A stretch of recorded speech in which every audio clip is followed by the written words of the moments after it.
ఇవాళ ఆంధ్రప్రదేశ్లో చంద్రబాబు నాయుడు గెలవంగానే నేను 4,000 ఇస్తా అన్నాడు. అక్కడ 4,000 ఇస్తుండ ఆయన.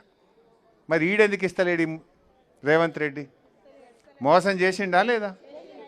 4,000 అన్నాడు, గెలిచి 2.5 ఏళ్ళు అయినా పెంచలే.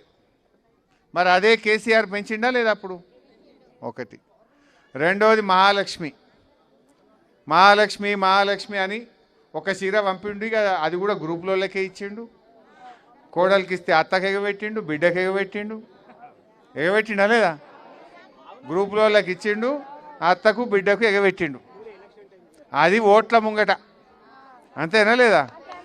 కేసీఆర్ ఏమో బతుకమ్మకు లేకపోతే రంజాన్కు పంపిండు. వీళ్ళేమో ఓట్లకు పంపిరు అంతే. అది కూడా ఒక్కటే గ్రూప్ వాళ్ళకే ఇచ్చారు. అవునా కాదా? ఇక దానికి మేము బస్సు ఫ్రీ పెట్టాం, గుద్దురి మాకు అంటుండు. అదే ఆ బస్సులే వస్తలేవు. అది కూడా ఆడవాళ్ళకి ఫ్రీ, మగవాళ్ళకు డబుల్ టికెట్. అంతేనా? టికెట్ పెరిగిందా లేదా?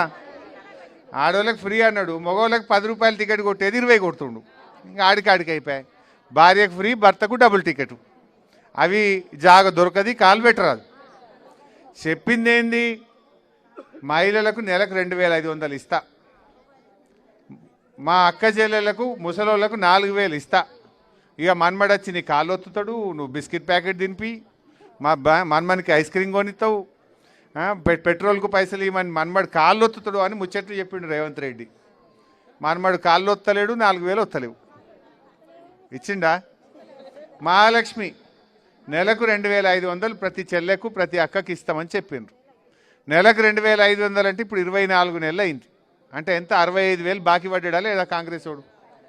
నెల ఇస్తే ఈ పాటికి 65,000 వస్తుండే. నీకు వచ్చినాయి 65,000?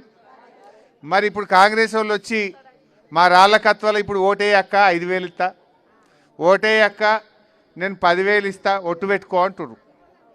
దేవుని మీద ఒట్టు పెట్టు, ప్రమాణం చేయి, ఇమానం పట్టు, నేను పైసలు ఇస్తా అని తిరుగుతుండు.